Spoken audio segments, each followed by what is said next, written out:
하나님의 말씀은 욥기 13장 15절입니다. 욥기 13장 15절입니다. 제가 말씀을 읽도록 하겠습니다. 그분이 나를 죽이실지라도 나는 그분을 신뢰하리라. 그러나 나는 그분 앞에서 내 자신의 길을 지속하리라. 오늘 말씀의 제목은 설마 나를 죽이신다고요? 설마 나를 죽이신다고? 지금 세계적으로 기상이변이 일어나고 있습니다. 요즘 중국, 일본, 캐나다, 미국, 유럽 이런 데서 기상이변이 일상이 되어 가고 있습니다.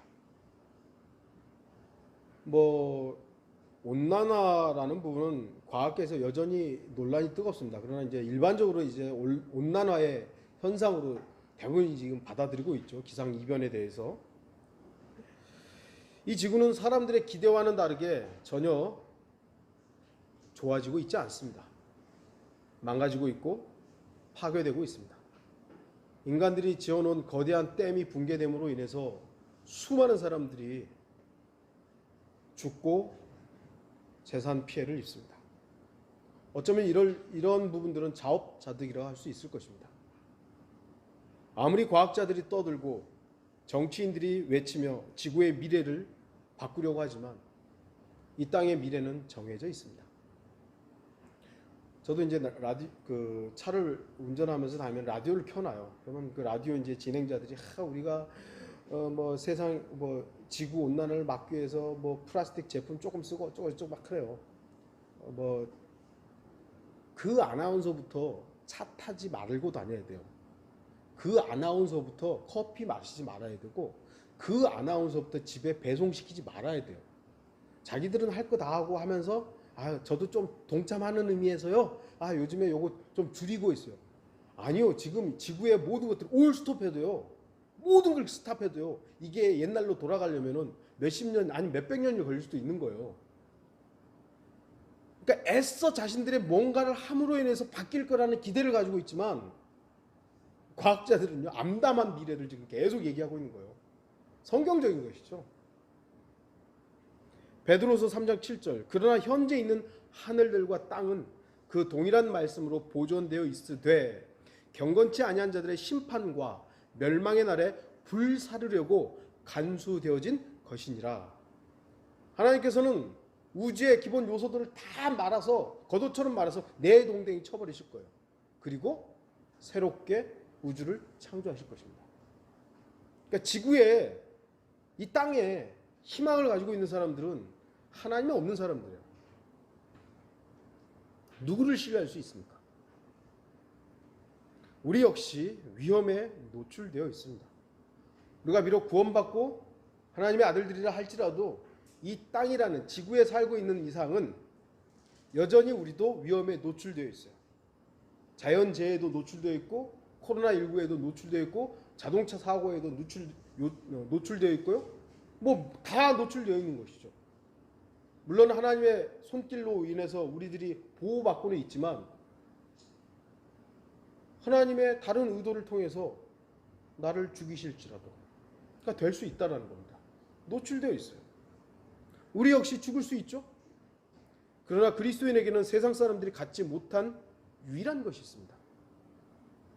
바로 우리의 생명이신 주 예수 그리스도십니다. 생명이 그리스도인에게는 있는 것이고 그 생명이 아들이 있는 자는 생명이 있다 그랬잖아요. 예수 그리스도를 구주로 영접한 사람들에게는 영생이 생명이 있는 겁니다. 그러나 세상 사람들 구원받지 못한 사람들에게는 지금 살아는 있지만 그들에게는 영생이 없기 때문에 이 지구와 함께 멸망할 수밖에 없는 겁니다. 오늘 본문 말씀은 평범한 사람이 할 수 있는 말이 아니죠. 이 말은 진정으로 그리고 전폭적으로 주 하나님만을 신뢰한 사람만이 할 수 있는 말입니다. 뭐라 그래요? 그분이 나를 죽이실지라도 나는 그분을 믿는다 이것이죠. 그분이 나를 죽여도 나는 그분을 믿는다고. 아멘 아닙니까? 아멘. 여러분도 욥과 같은 고백을 할 수 있습니까? 여러분은 여러분의 모든 것이 다 사라져도 주 하나님을 신뢰할 수 있습니까? 건강이 없어지고 돈이 없어지고 심지어는 여러분의 사랑하는 가족이 위험에 처해진다 해도 주 하나님만을 신뢰할 수 있습니까? 스스로에게 한번 질문해 보세요. 나는 과연 욥은 그렇게 했습니다. 우리가 알다시피 욥은 모든 것을 잃었습니다. 모든 것을. 그럼에도 욥은 그분이 나를 죽이실지라도 나는 그분을 신뢰하리라. 대단한 사람입니다. 그래서 욥이 하나님께서 이렇게 언급하시는 사람인 거예요.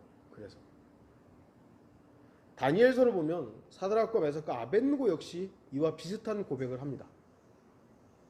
다니엘서 3장 16절에서 18절 사드락과 메삭과 아벳느고가 왕에게 대답하여 말하기를 오 느부갓네살이여 우리가 이 일에 대하여 왕께 담대히 말하나이다. 만일 그렇게 된다 해도 우리가 섬기는 우리의 하나님께서는 불타는 뜨거운 용광로에서 우리를 구해내실 수 있으며 오 왕이여 그분께서는 우리를 왕의 손에서 구해내실 것이니이다. 그러나 만일 그렇게 되지 아니할지라도 이 용광로 가운데 왕이 우리를 용광로에다 던져 넣어도 하나님 우리를 구원하실 수 있다. 그런데 만일 그렇게 하지 않는다 할지라도 오 왕이여 우리가 왕의 신들을 섬기지 아니할 것이며 왕께서 세우신 금상에 경배하지도 아니할 것을 왕께서는 아소서. 우리가 이 용광로에서 죽어도 우리는 안 한다. 하나님이 우리를 용광로에서 죽인다 할지라도 우리는 경배할 수 없다. 내가 원하는 대로 되지 않아도 내가 기대하는 것과는 정반대가 된다 할지라도 오직 주 하나님을 섬기겠다는 고백, 이런 고백은 이 시대의 그리스도인들 역시 같은 신앙 고백을 해야 하는 겁니다. 사드락과 메삭과 아벳느고만 한 그런 고백이 아니고 욥만이 하는 고백이 아니라 저와 여러분도 이와 같은 고백을 할 수 있어야 된다는 것이죠. 오늘 본문은 다른 성서들에서는 전혀 다르게 번역이 되어 있습니다. 일반적으로 한국교회에서 제일 많이 쓰고 있는, 여전히 제일 많이 쓰고 있는 개역성경은 뭐라고 되어 있냐면 그가 나를 죽이시리니 내가 소망이 없노라. 그러나 그의 앞에서 내 행위를 변백하리라. 이 변백이라는 게 변명하리다 이 얘기예요. 뭐라고 다시 그가 나를 죽이시리니 내가 소망이 없노라. 하나님이 날 죽이면 난 소망이 없습니다. 이렇게 고백하는 것이죠. 개역 개정판이라고 이제 요즘에 또 쓰고 있죠. 그가 나를 죽이시리니 내가 희망이 없노라. 그러나 그의 앞에서 내 행위를 아뢰리라. 대한성서공회 홈페이지를 가봤더니 2021년 올해부터 또 개정판을 또 준비하고 있더라고요. 또 개정판을. 아마 좀 몇 년 후면 뭐 이름이 어떻게 나올지는 모르겠습니다만 대한성서공회에서 만든 뭐 또 성서가 하나 또 나오겠죠. 개역 성경을 바꿔가지고 개역 개정판을 했는데도 그래도 안 쓰니까 계속 개정해가지고 제발 좀 쓰라고 좀 하는데 안 써요. 하나님의 말씀은 욥은 그분이 나를 죽이실지라도 나는 그분을 신뢰하리랍니다. 하나님이 비록 나를 죽여도 나는 하나님 신뢰하겠습니다 라는 건데 개역 성경은 하나님이 나를 죽이면 난 소망이 없습니다 라고 한탄하고 있는 것이죠. 정반대로 되어 있는 것입니다. 왜 욥의 신앙 고백을 이렇게 바꿔놨겠습니까? 욥의 고백이 부담스러운 거예요. 네, 부담스러운 거예요. 우리가 알다시피 사도행전에서도 그렇고 8장에서도 그렇고 그 신앙의 사람들이 그 고백해놓은 신앙 고백들을 몇 개를 빼놨잖아요. 왜 그랬는지는 이유가 다 있겠죠. 분명히 이유가 있는 겁니다. 마틴 루터는 이런 말을 합니다. 지붕의 모든 기와가 마귀가 되어 달려든다 해도 나는 하나님의 이름으로 거기 가겠노라. 네. 대단한 마틴 루터입니다. 물론 교리적으로 모든 것이 다 맞지는 않지만 이런 용기를 가지고 그 로마 교황을 대항해서 이런 말을 할 수 있다는 것은 정말 하나님의 사람인 것입니다. 우리는 믿음의 선조들의 위대한 말들을 기억합니다. 이런 말들은 아무나 하는 것은 아닙니다. 욥은 고난의 사람이며 슬픔의 사람이었습니다. 오늘날 이 세상에서 욥만큼 커다란 슬픔을 겪는 사람도 몇 안 될 겁니다. 자녀들은 다 죽었죠? 재산은 다 날아갔죠? 몸엔 병들었고 친구들은 찾아와가지고 그를 위선자라고 비난합니다. 더욱이 사랑하는 아내마저 하나님을 저주라고 죽으라, 그렇게 얘기를 하는 거예요. 정말 비참한 겁니다. 비참한 거. 욥은 가장 비참하고 처참한 상황에 빠져 있었습니다. 그럼에도 그는 가장 소중한 말을 남겼습니다. 그분이 나를 죽이실지라도 나는 그분을 신뢰하리라. 이러한 말은 하나님을 온전히 신뢰하는 믿음을 소유한 사람에게서 나오는 고백입니다. 오롯이 하나님 한 분, 하나님 자체만으로 만족하고 감사하는 사람에게서 나오는 고백입니다. 만일 욥이 하나님께서 주신 여러 가지 조건들 때문에 하나님을 신뢰했다면, 하나님이 자기를 부자로 만들었고 자식들도 건강하고 아내도 사랑스러운 아내도 있고 친구들하고도 관계도 다 좋았다, 이것 때문에 하나님을 신뢰했다면, 이거 싹 없어지면 하나님을 저주해야 될 거 아니에요. 하나님 이거 다 줘놓고 왜 다 뺏어가냐고. 욥은 그러잖아요. 주신 분도 주님이시고 가져가신 분도 주님이시라고.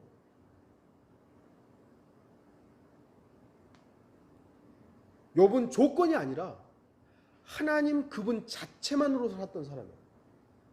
하나님 한 분만으로 만족하면서 살았던 거예요.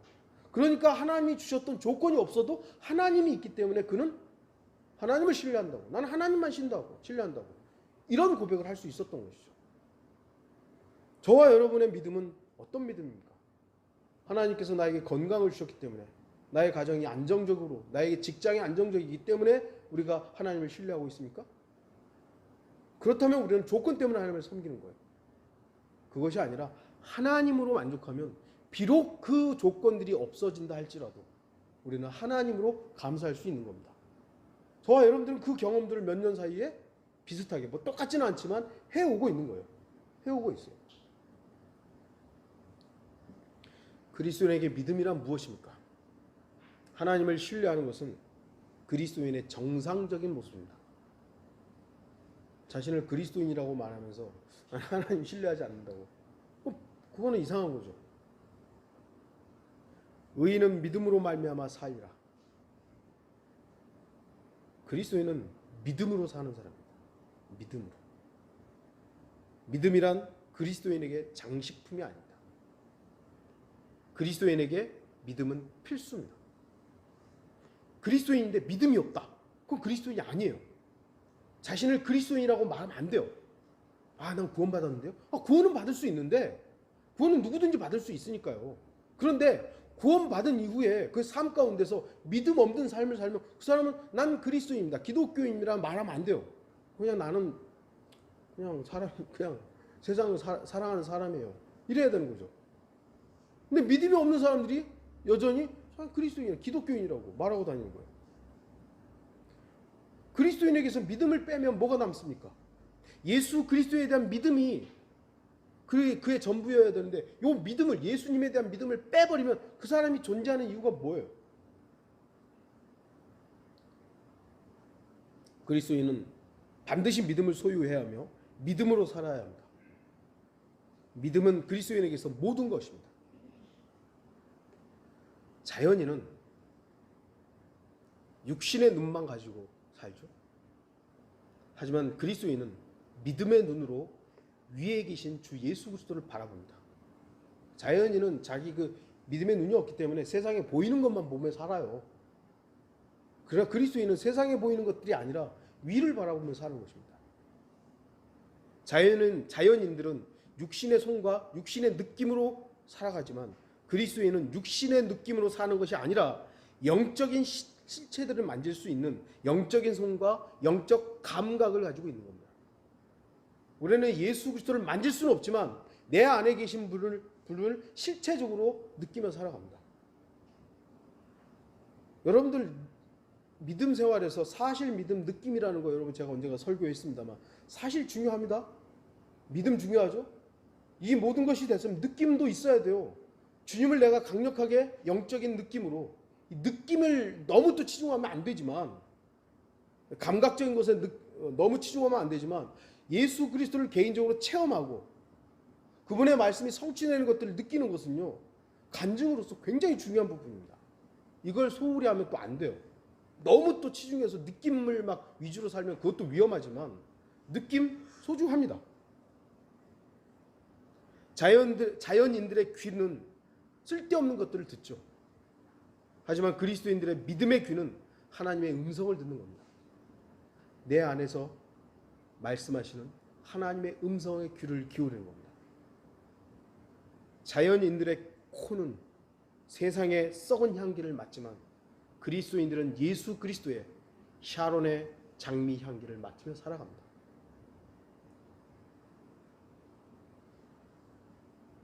그게 믿음으로만 가능한 것이요. 믿음은 주 예수 그리스도의 모든 것을 받아들이는 통로입니다. 또한 믿음은 그리스도인에게 있어서 처음이자 마지막이어야 합니다. 그리스도인은 예수 그리스도께서 십자가에서 이루신 피의 구속을 믿고 그 첫 출발을 한 사람들입니다. 처음을 예수 그리스도의 피로 시작한 사람이에요. 우리는 십자가에서 흘리신 보혈을 바라봄으로 시작한 사람들입니다. 그리스도인의 믿음은 그 십자가의 보혈을 믿는 그 믿음으로 첫 출발을 했다면 마지막까지도 그 믿음으로 살아가야죠. 주님께서는 나는 알파와 오메가요 시작과 끝이라 주 곧 지금도 계시고 전에도 계셨고 앞으로 오실 전능하신 분이라고 말씀하셨습니다.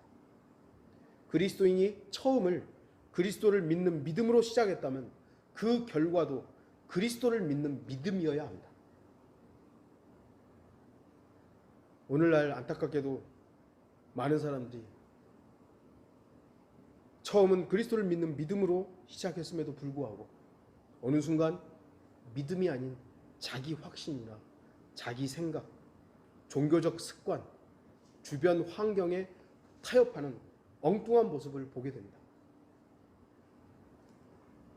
너무나도 안타까운 일입니다. 분명히 믿음의 간증이 있었고 구원의 간증이 있었고 함께 예전을 위하면 신학원에서 같이 공부되었고 심지어는 목회자도 같이 했던 어느 지역교회 목사도 했던 사람들이 지금 엉뚱하게 있는 거예요. 개인적으로 주님을 섬기는 그 소식이 아니라 아예 그냥 믿음을 떠나버린 상황들이 있는 거예요. 너무 안타깝죠. 그리스도인이 이 땅에서의 잠시 기쁨이나 즐거움이 영원하리라고 기대해서는 안 됩니다. 이 땅에서의 것들은 이 땅에서 끝난다는 걸 기억하십시오. 이 땅의 것들은 이 땅에서 다 끝나요. 제가 아무리 이 외모로 막 다 치장을 하고 좋은 시계도 어마어마하게 비싼 게 많더라고요. 몇천만 원짜리 예를 들어 시계를 제가 차고 다 꾸며 입었다 이거예요. 명품으로 딱 도배를 했다 이거예요. 그럼 그 위에 가져갈 수 있나요? 단 하나도 못 가져갑니다. 이 땅에서 다 끝나는 것들이에요. 이 땅의 거의 모든 것들은 오히려 그리스도인들을 믿음에서 끌어내리는 것들로 가득 차 있습니다. 물론 우리는 이 땅의 모든 것들을 부정적으로 해서 우리는 이 땅의 모든 거 포기해야 됩니다. 차도 타지 말고 집도 가지지 말고 그걸 얘기하는 건 아니죠. 그럼에도 세상의 대부분은 그리스도인의 믿음과는 다른 것들로 가득 차 있습니다. 세상 것들을 우리가 계속 더 많이 취하다 보면 우리의 믿음과 점점 멀어지고 있다는 것을 어느 순간 발견하게 될 겁니다. 세상은 그래요. 우리가 세상의 것들을 잘 이용하고 잘 활용하는 지혜가 필요한 것이지, 그러니까 성경은 세상에 있는 거 다 누릴 수 있을 거라고 생각하지 말라고 분명히 말씀하셨죠.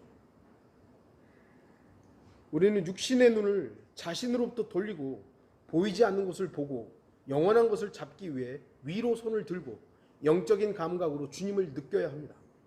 이 모든 것이 처음부터 끝까지 주님을 믿는 믿음으로 수행되어야 할 생활의 전부여야 합니다.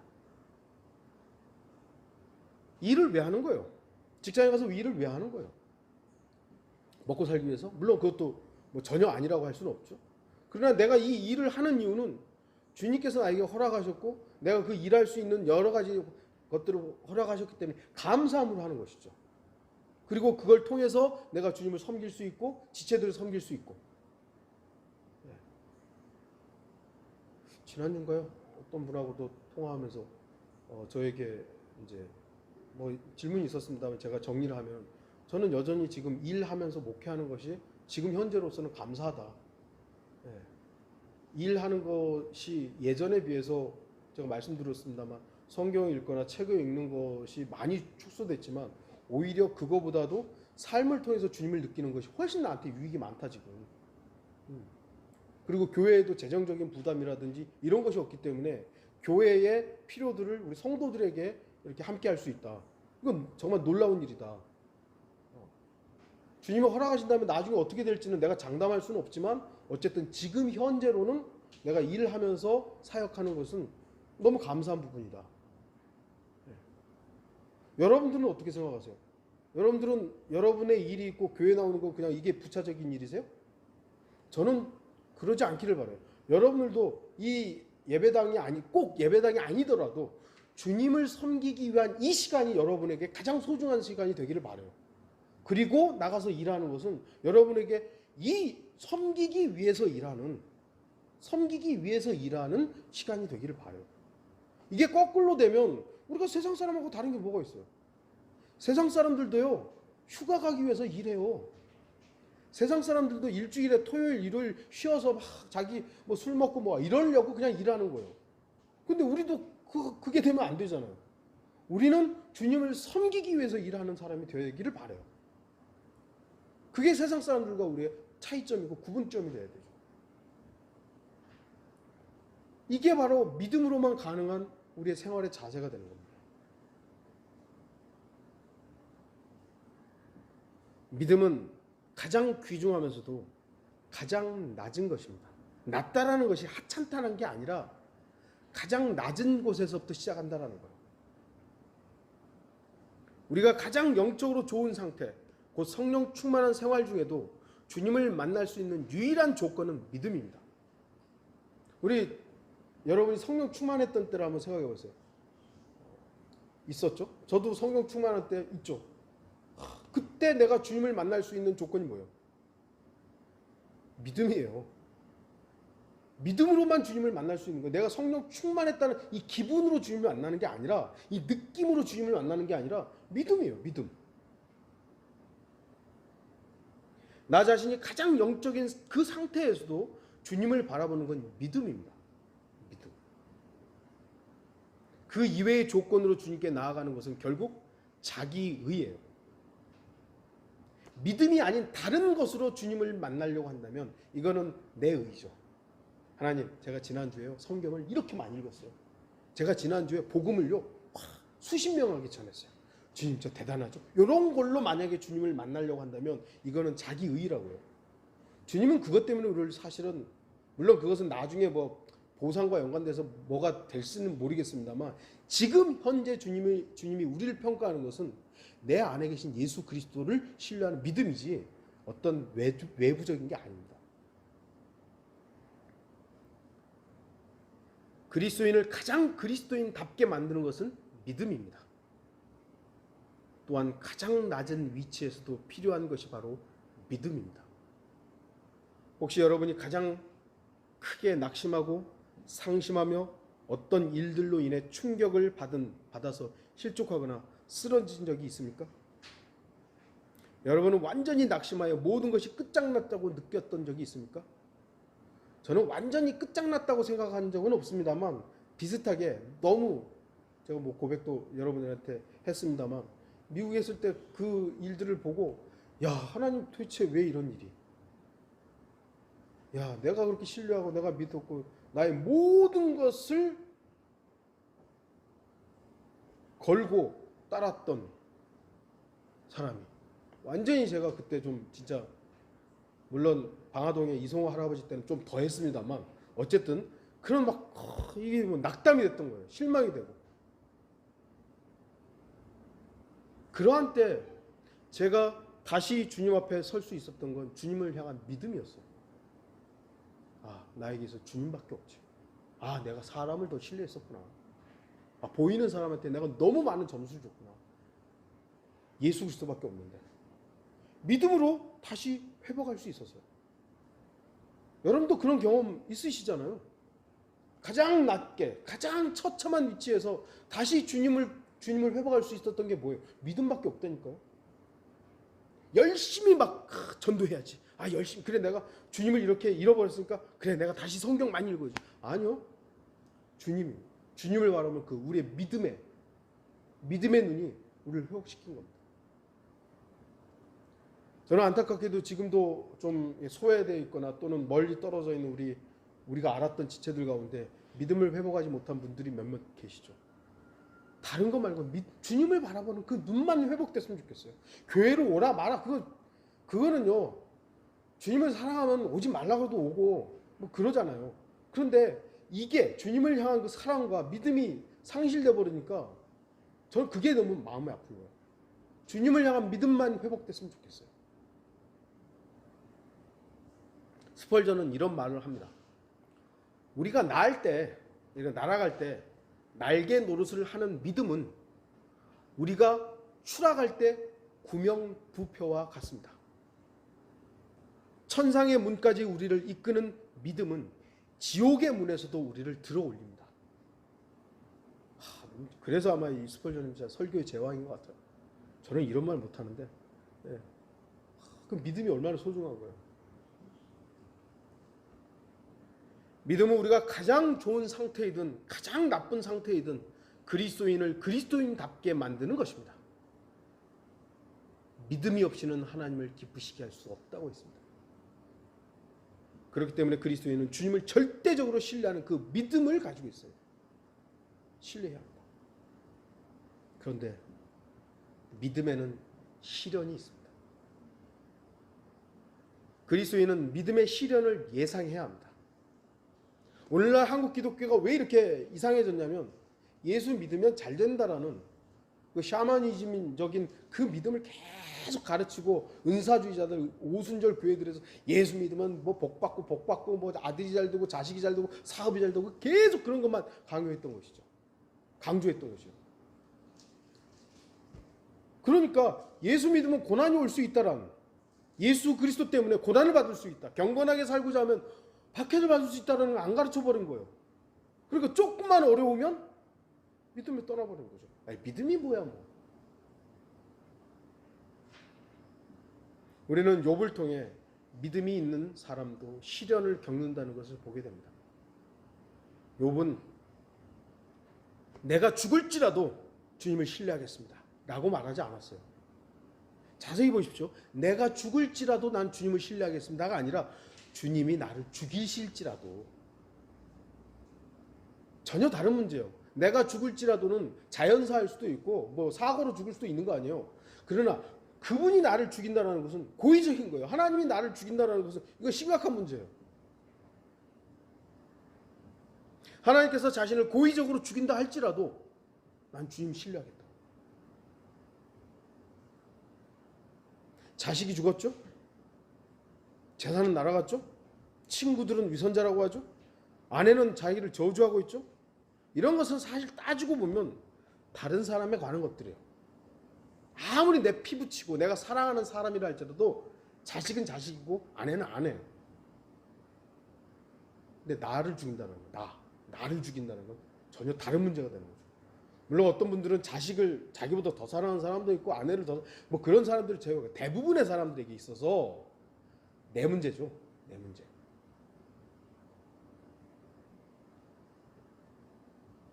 욥은 자신이 죽는 일 빼고는 다 당했습니다. 자기가 죽는 일 빼고는 다 당했어요. 모든 고난을 다 당했어요. 그런데 이제 딱 하나 남은, 자기 생명마저도 하나님 고의적으로 날 죽여도 나는 하나님 신뢰하겠다, 믿겠다고.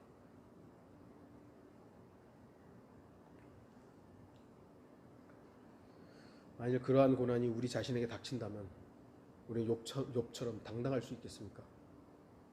이런 사람이기 때문에 욥은 하나님께 좀 뻗혔고 막 하나님한테 좀 대항도 하고 그랬던 거죠. 나 이렇게 하나님 신뢰하는데 왜 하나님 나에게 이런. 물론 조금 나중에 책망을 받습니다만 욥은 이러한 믿음의 간증을 하는 믿음의 사람이었던 것이죠.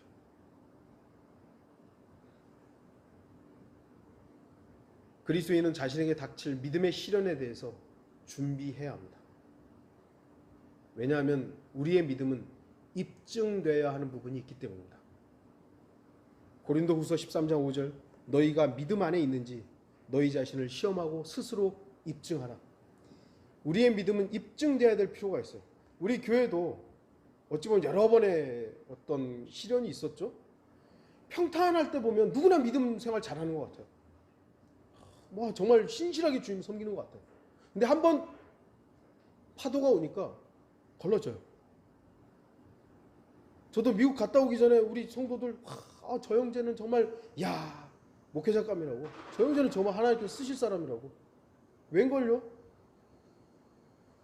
바람이 붙이고 하나님께서 키즈를 하니까 날아가 버리는 거예요.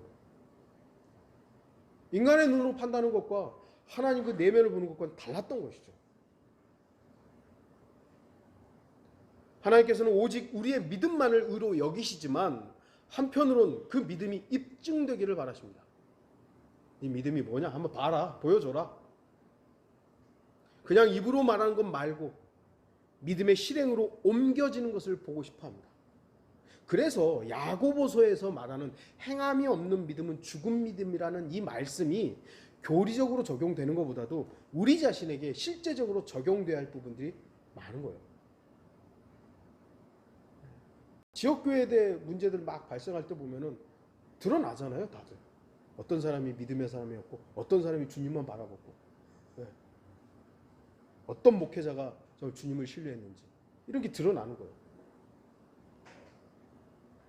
믿음의 시련은 강력합니다. 성경은 너희를 연단시키는 불같은 시련에 관하여 라고 말씀합니다. 하나님께서 연단하시는 믿음의 시련은 불같은 시련입니다. 불같은 시련. 욥은 하나님께서 주시는 시련이 나를 죽일 수도 있겠구나라는 것을 알고 있었습니다. 자식도 다 죽고 모든 재산도 없어지고 아내는 자기를 저주하고 친구들은 와서 너 위선자다라고 하는데 하나님이 나도 죽일 수 있겠구나. 하나님께서는 믿음의 시련을 위해 한 그리스도인을 죽음에까지 이끌 수 있음을 알아야 합니다. 저도 마찬가지고 여러분도 마찬가지입니다. 실제로 많은 순교자들은 하나님께서 그렇게 허락하신 사람들이에요. 하나님께서 정말 그들을 사랑하지 않았겠어요? 순교자들을 그래 너는 사자밥이 돼 그냥 너는 화형으로 죽어 그렇게 하셨겠어요? 하나님은 그들 안에 계셨기 때문에 그들이 살이 뜯겨질 때 같이 뜯겨지신 것이고 그들이 불길 가운데서 고통받을 때 하나님 같이 고통받으신 거예요. 왜 하나님 보고 계셨습니까? 아니에요. 하나님은 바로 그 순간 그들과 함께 고통받고 그들과 함께 죽으신 거예요. 우리가 지금 이 땅에서 여러 가지 고난을 받을 때 하나님은 구경하고 계시는 것이 아니라 우리 안에 계시기 때문에 여러분 안에 제 안에 계시기 때문에 우리와 함께 그 고난을 감당하시는 거예요. 하나님 구경꾼 아니에요. 그래서 하나님께서는 시련 주실 때 그 시련을 구경꾼으로서 보는 것이 아니라 함께 동참하고 계시는 거예요. 그래서 그분의 사랑이 위대한 것이죠. 우리는 하나님께서 그리스도인들을 다루실 때 믿음의 시련을 통해 다루신다는 것을 알아야 합니다.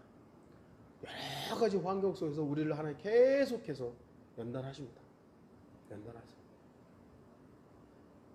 욥이 겪은 시련이 여러분들 약해 보입니까? 전혀 그렇지 않죠. 욥의 시련은 그리스도인들이 받을 수 있는 시련의 어쩌면 최상급이라고 할 수 있을 겁니다. 반드시 용광로를 거쳐야 좋은 철이 나와요. 정금이 나옵니다. 라이터 불로 지져가지고는 철이 나오지 않아요. 라이터 불로 해가지고 금이 나오지 않아요. 용광로를 거쳐야 돼요. 시련의 믿음의 시련은 용광로의 불길과 같다는 사실을 우리는 기억해야 됩니다. 우리가 지난 몇 년 동안 겪었던 일들이 뭐 누구나 겪었던 일입니까? 아니잖아요. 왜 하나님께서 그런 부분들을 우리한테 허락하셨을까? 왜 허락하셨을까? 우리에게는 그것이 특별한 하나님의 섭리였고 하나님의 감사의 조건이에요. 지금으로. 야, 이거 아무나 겪는 거 아니구나. 욥도 아무나 겪는 걸 한 게 아닙니다. 그걸 통해서 욥이 연단된 믿음으로써 발견됐듯이 우리 역시 그런 과정을 통해서 지금의 위치에 있게 되는 겁니다. 그리스도인은 그러한 시련의 불길을 통과해야만 입증된 믿음을 소유하게 됩니다. 연단이 없는 믿음은 마귀도 두려워하지 않는 구멍난 방패에 불과합니다. 특공대원이 되려면 강력한 훈련을 받습니다. 저도 제가 말씀드렸나요? 제가 있던 교회 아버지 교회 장로님이 이제 해병대 좀 뭐 되신 분이었는데 저보고 해병대 가라고 제가 좀 탕탕하게 생겼었잖아요. 그때는 더 해병대 가라고. 싫어요. 싫어요. 해병대 안 가요. 왜죠? 특별한 훈련을 받기 때문에. 제가 많이 갔었으면 또 해병대 프라이드가 또 대단했을 거 아니에요. 안 가길 잘했지. 네. 특별하기 때문에 특별한 훈련을 받고 특별한 연단을 받기 때문에 그들은 특별한 위치에 있는 거예요. 저와 여러분도 마찬가지로 우리 자신이 특별한 것은 아니에요. 하지만 하나님께서 우리를 그렇게 연단하셨고 그 위치에 우리를 부르셔서 그 시련들을 겪게 하셨어요. 그렇다면 하나님이 우리에게 주셨던 그것에 대해서는 감사함으로 특별한 감사를 할 수 있어야 되는 거죠. 주님을 신뢰하고 믿을 때만 승리할 수 있습니다. 시련을 당할 때 믿음은 틀림없이 시험과 시련을 견뎌내게 합니다. 믿음만이 이겨내게 해요. 그분이 나를 죽이실지라도. 욥은 어떤 마음이었을까요? 이거보다 더 최악인 상황, 그래 내가 죽는다 할지라도. 지금 상황은 정말 최악인데 이거보다 더 최악은 내가 죽는 것이잖아요. 그런다 할지라도 나는 여전히 주님을 신뢰하겠다. 욥은 끝까지 인내함으로 자신의 믿음이 단지 머리로만 아는 믿음이 아니라 실제로 믿는 믿음이었음을 입증했습니다. 만일 욥이 주 하나님을 머리로만 이해했다면 그는 인내하지 못하고 중간에 자신의 믿음을 포기했을지도 모릅니다. 그러나 욥은 끝까지 주님을 신뢰했습니다. 머리로 믿는 것과 체험으로 주님을 믿는 것이 그래서 다른 거예요. 머리로 믿었던 사람들은요, 박해가 오면, 고난이 오면 그래 난 믿고 있으니까 그리고 다른 걸 선택하는 거예요. 우리나라 일제시대 때 그랬던 것처럼 일제시대 천황 숭배하고 야 신사 참배해 그러니까 나 주님 믿고 있어 그러면서 하는 거죠. 왜죠? 머리로는 믿고 있으니까. 그런데 몸으로는 우상에게 절하고 있는 거예요. 그러나 실제로 체험적으로 주님을 믿었던 사람은 이것이 비록 조금 모자라도 머리로 아는 지식으로는 주님을 아는 것이 조금 모자라도 그분을 실제로 체험했던 거예요. 그러니까 나 안 한다고. 나 주님을 위해서 내가 죽겠다고. 주님이 나의 전부라고. 그분만이 나의 능력이라고. 비록 그분이 나를 죽이실지라도 그분이 나의 전부라고.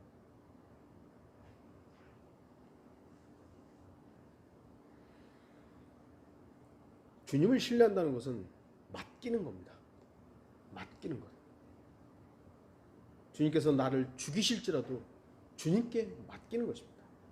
우리가 모든 것을 주님께 맡겼을 때 주님께서는 우리를 죽이실지도 모릅니다. 그럼에도 여러분은 주님을 신뢰할 수 있겠습니까? 우리 자신에게 한번 다시 물어보십시오. 주님이 나를 그래 죽이실지도 모르지. 다 망할지도 모르지. 그런데 왜 우리가 주님을 신뢰할 수 있죠? 그리스도인들이 자신의 최후까지 하나님을 신뢰할 수 있는 근거가 무엇입니까? 그 많은 순교자들이 그렇게 죽으면서도 물론 제가 말씀드렸지만 그렇게 뭐라 할까요? 배교하고 주님 떠나겠다고 한 사람들이 숫자적으로는 훨씬 많았죠. 많았지만 그러나 우리가 알고 있는 그 믿음의 선진들 그 소수라도 그 사람들이 그렇게 믿음을 소중히 여기고 주님을 향해서 믿음을 끝까지 견지했던 사람들이 왜 그럴 수 있었느냐는 거죠. 부활의 소망이 있었기 때문에, 생명이신 주 예수 그리스도에 확신이 있었기 때문에, 부활의 소망이 있었기 때문에, 다시 살아나기 때문에. 욥기 19장 26절, 내 피부에 벌레들이 내 몸을 멸하여도 내가 내 몸을 입고 하나님을 보리라. 벌레들이 내 몸을 다 먹어가지고, 벌레들이 먹으면 다 소화될 거 아니에요. 그러면 쉽게 얘기해서 없어져 버리는 거 아니야. 그런데도 욥은 내가 내 몸을 입고 몸의 부활을 믿었던 거예요. 내 몸을 입고 하나님을 보리라. 여러분 알다시피 개혁성경 이게 좀 또 바뀌어 있죠. 나의 이 가죽, 나의 이 가죽, 이것이 썩은 후에 내가 육체 밖에서 하나님을 보리라, 이렇게 돼 있어요. 이게 썩어가지고 썩은 후라면 이 육체 밖에서 하나님을 보겠다 이거예요. 욥은 그렇게 말한 게 아니에요. 벌레들이 먹어가지고 완전히 다 없어진다 할지라도 내가 몸을 입고 하나님을 보겠다. 몸의 부활을 믿고 있었던 거예요. 얼마나 다른 겁니까? 욥은 자신의 몸의 부활을 믿고 있었기 때문에 오늘 고백을 할 수 있었던 거예요. 하나님이 나를 죽여서 내가 끝장나 버리면 내가 하나님 어떻게 신뢰해요? 그런데 몸을 입고 내가 부활해서 하나님을 볼 수 있다는 걸 믿고 있었기 때문에 나는 하나님, 내가 하나님 나 죽여도 난 하나님 신뢰한다고.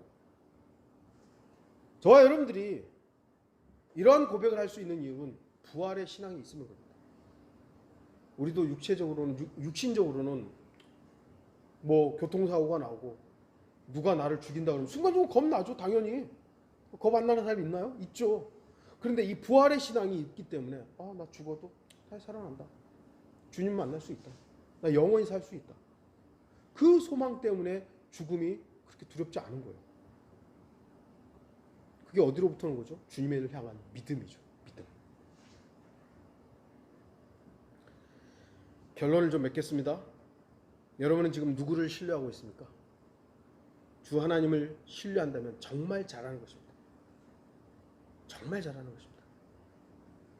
그렇다면 여러분은 주님이 여러분을 죽이실지라도 주님을 신뢰할 수 있습니까? 진지하게 한번 다시 스스로에게 질문해 보기를 바랍니다. 욥은 하나님께서 자신을 죽일지라도 신뢰하겠다는 믿음을 가지고 있었습니다. 바로 이 믿음이 우리의 믿음이어야 합니다. 저와 여러분의 믿음이어야 합니다. 아까도 말씀드렸듯이 하나님이 나를 이렇게 해 주셨기 때문에 나는 하나님을 신뢰합니다 라는 것이 아니라 하나님 자체에 대해서, 그분 자신에 대해서 우리가 신뢰하고 있다면 하나님이 비록 나에게 베풀지 않아도, 뭔가를 주지 않아도 나는 주님을 신뢰할 수 있고, 심지어는 하나님이 나를 죽여도 나는 하나님 신뢰하겠다고.